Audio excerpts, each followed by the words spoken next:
నమస్తే,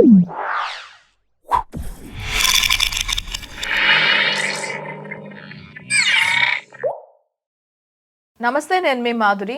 మనతో పాటు ఈరోజు స్టూడియోలో ఉన్నారు శారదా గారు, life coach and law of attraction coach. తనని అడిగి అసలు 555 టెక్నిక్ ఏంటి, దాన్ని ఎలా మేనిఫెస్ట్ చేయాలి, ఎవరు చేయాలి తెలుసుకుందాం. హలో అండి. 555 మేనిఫెస్టేషన్ ఎలా, అసలు దేనికి ఇది మనకి ఉపయోగపడుతుంది? 555 టెక్నిక్ అనేది 5 రోజులు చేయాలి మేడం. ఓకే. మార్నింగ్ ఇది కూడా 5 టైమ్స్ చాటింగ్ చేయాలి, ఆఫ్టర్నూన్ 5 టైమ్స్ చేయాలి, ఈవినింగ్ 5 టైమ్స్ చేయాలి. మీరు అఫర్మేషన్ అనేది రాసుకోవాలి మేడం. రాసుకొని మీరు చెప్పచ్చు, లేకపోతే మీరు దాన్ని మీ మనసులో చెప్పుకుంటూ కూడా అఫర్మేషన్ మీ మనసుకు చెప్పుకో. అంటే రాసేటప్పుడు మైండ్ ఒకలాగా పనిచేస్తుంది, చెప్పేటప్పుడు మైండ్ ఒకలాగా పనిచేస్తుంది.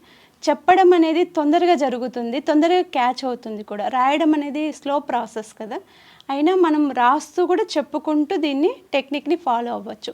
ఇది 5 డేస్ రాయాలి మేడం. ఎవ్రీడే 5 డేస్ కంపల్సరీ రాయాలి.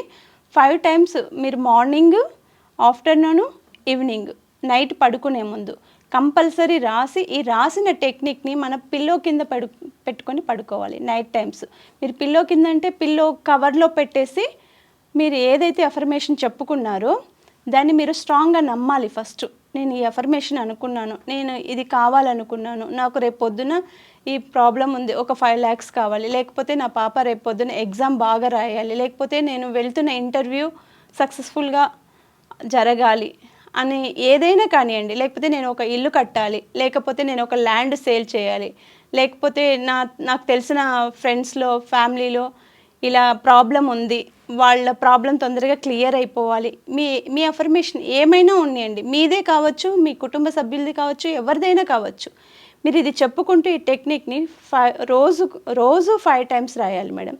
మార్నింగ్ 5 టైమ్స్ రాస్తారు, మధ్యాహ్నం 5 టైమ్స్ రాస్తారు, ఈవినింగ్ 5 టైమ్స్ రాస్తారు. ఇలా 5 డేస్ రాయాలి. ఒక్కరోజు కూడా మర్చిపోకూడదు. మీరు ఏదైతే రాశారో అది కంపల్సరీగా ఫాలో అవ్వాలి. దాని గురించి ఆలోచన చేస్తూ ఉండాలి. దాని గురించే మీరు ఎక్కడి నుంచి మీరు ఏదైతే ఇప్పుడు చదువు గురించి అనుకున్నారనుకోండి, ఎక్కడెక్కడ చదవాలి, ఏ టాపిక్స్ చదవాలి, ఎలా స్కోర్ చేయాలి, నేను ఈ టెక్నిక్ని ఒకనే ఫాలో అయ్యాను, నేను చదవను అంటే టెక్నిక్ ఏం పని చేయదు మేడం. ఓకే. దాంతోపాటు హార్డ్ వర్క్ కూడా ఉండాలి, స్మార్ట్గా కూడా థింక్ చేయాలి, మీరు చాటింగ్ కూడా చేస్తూ ఉండాలి. కానీ అలా చేయకోకుండా ఊరికి నేను టెక్నిక్నే ఫాలో అవుతానన్నా కూడా 100% జరుగుతుంది. మీరు నమ్మకంతో చేయాలి. ఆ నమ్మకంతో చేయాలంటే మీ మైండ్ అంతా కూడా దాన్ని రిసీవ్ చేసుకోవాలి. ప్రతి నిమిషము దాని గురించే థింక్ చేయాలి.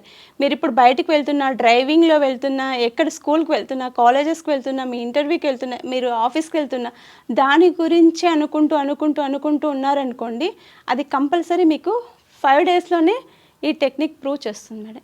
దీనికి సాక్ష్యము మా ఎదురింట్లో ఒక ఫ్రెండ్కి జరిగింది మేడం. నా ఫ్రెండ్ మ్యారేజ్ చేసుకొని 2 పిల్లలకు తల్లి అయింది. తను బాగా సెంట్రల్ గవర్నమెంట్ ఎంప్లాయ్, వాళ్ళ హస్బెండ్ సాఫ్ట్వేర్ ఇంజనీర్. మా కాలనీలో ఏం జరిగిందంటే మేడం, వాళ్ళు రోజు గొడవ పడతారు. గేటెడ్ కమ్యూనిటీలో ఎప్పుడు గొడవలు పడితే ఖాళీ చేయించేస్తారు ఇల్లు. మేము చాలాసార్లు చెప్పి చూసాము, యూనియన్స్ వాళ్ళు వచ్చారు, అందరూ చెప్పారు గొడవ పడకూడదు, ఏదైనా ఉంటే కూర్చొని సామరస్యంగా పరిష్కరించుకోండి అని చాలాసార్లు చెప్పాం. కానీ వాళ్ళు వినేవాళ్ళు కాదు, ప్రతిరోజు అదే గొడవ పడుతూ ఉండేవాళ్ళు. మేము ఎవరైనా వెళ్ళి చెప్పామనుకో, వాళ్ళ హస్బెండ్ ఎలా రియాక్ట్ అయ్యేవాళ్ళు అంటే, మీకు ఇది అవసరం లేనిది, మీరు రాకండి మా ఫ్యామిలీ విషయంలో అనేవాళ్ళు. ఇప్పుడు ఫ్యామిలీ విషయాల్లో తొందరగా మనం ఇన్వాల్వ్ అవ్వలేము, అలా అని వాళ్ళు సాల్వ్ చేయలేకపోతారు. ఒకరోజు వాళ్ళ సామాన్లన్నీ తీసి బయట పెట్టేసుకున్నారు. మాకొద్దు, ఇంకా మేము విడిపోతాము, డైవర్స్ వరకు తీసుకుంటామని ఇద్దరు ఎవరికి వాళ్ళు డివైడ్ అయిపోతున్నారు. అప్పుడు నేను వెళ్ళాను తనతో. ఆ అమ్మాయి రోజు నా దగ్గరకు వస్తుంది, ఆఫీస్ అయిపోయాక వాళ్ళ బాబుకి అన్నం పెట్టుకుంటా నాతో మాట్లాడుకుంటూ ఉంటుంది. అప్పుడు నన్ను చాలా బిలీవ్ చేస్తుంది అమ్మాయి. ఏదైనా చెప్పింది మేడం అంటే, శారద బాగా జరుగుతాయి, దీనికి ఏమైనా సమాధానం చెప్తుందా అని పాపం తను చాలాసార్లు వచ్చి అడిగిన ప్రతిసారి నేను చెప్తూ ఉంటాను. అలా ఒకసారి చెప్పినప్పుడు తను ఒక మేనిఫెస్టేషన్ చేసింది మేడం. చేసి వాళ్ళిద్దరికి ఎక్కడ గొడవ వస్తుంది అంటే, ఫైనాన్షియల్గా గొడవ వస్తుంది. ఇది నా డబ్బు, ఇది నీ డబ్బు, ఇది నీ ఖర్చులు, నా ఖర్చులు.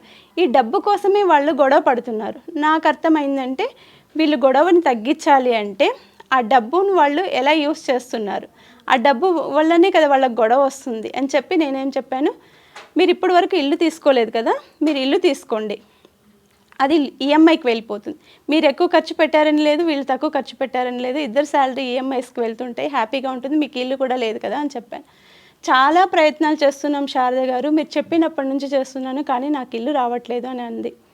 సరే మీరు ఇప్పుడు వెతకండి, కంపల్సరీ వస్తుందని నేను ఆ అమ్మాయికి చెప్పాను. ఇలా 555 టెక్నిక్ చెప్పాను. అమ్మాయి చేసిన తర్వాత ఇప్పుడు బాలానగర్లో A2A అపార్ట్మెంట్ ఉంది మేడం, 1.5 crore విల్లా కొన్నది అమ్మాయి. ఓ, ఇది ప్రత్యక్ష సాక్షి మేడం, మా కాలనీలోనే. గూస్బంప్స్ వస్తున్నాయి నాకు. ప్రామిస్ మేడం, ఇది రియల్గా. మీకు కావాలంటే వాళ్ళ పేర్లు మనం మీడియాలో చెప్పకూడదు కాబట్టి మీకు అంత టైం ఉన్నప్పుడు వాళ్ళది కూడా మనం చేద్దాం మేడం, ఒక షూట్ లాగా చేద్దాము. ఇది జరిగిందా లేదా అనేది మీకు నేను అక్కడ ప్రూవ్ చూపిస్తాను.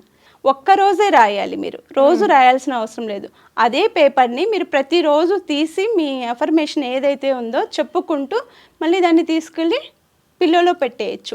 లేదు నేను అలా పిల్లోలో ప్రతిసారి తీసి పెట్టలేను అని చెప్పుకుంటే ఒక్కసారి రాసి పిల్లోలో పెట్టేసి మీరు రోజు చెప్పుకోవచ్చు. మీ విష్ ఏదైతే ఉందో దాన్ని మీరు ప్రతిరోజు మీరు చెప్పుకుంటూ ఉన్నారనుకోండి, ఖచ్చితంగా నెరవేరుతుంది మేడం. ఇది మంచి ఎగ్జాంపుల్ చెప్పాను కదా మేడం మీకు. ఇది ఇప్పుడు వాళ్ళు ఇద్దరు విడిపోయిన వాళ్ళు కూడా కలిసి మంచిగా ఉన్నారు.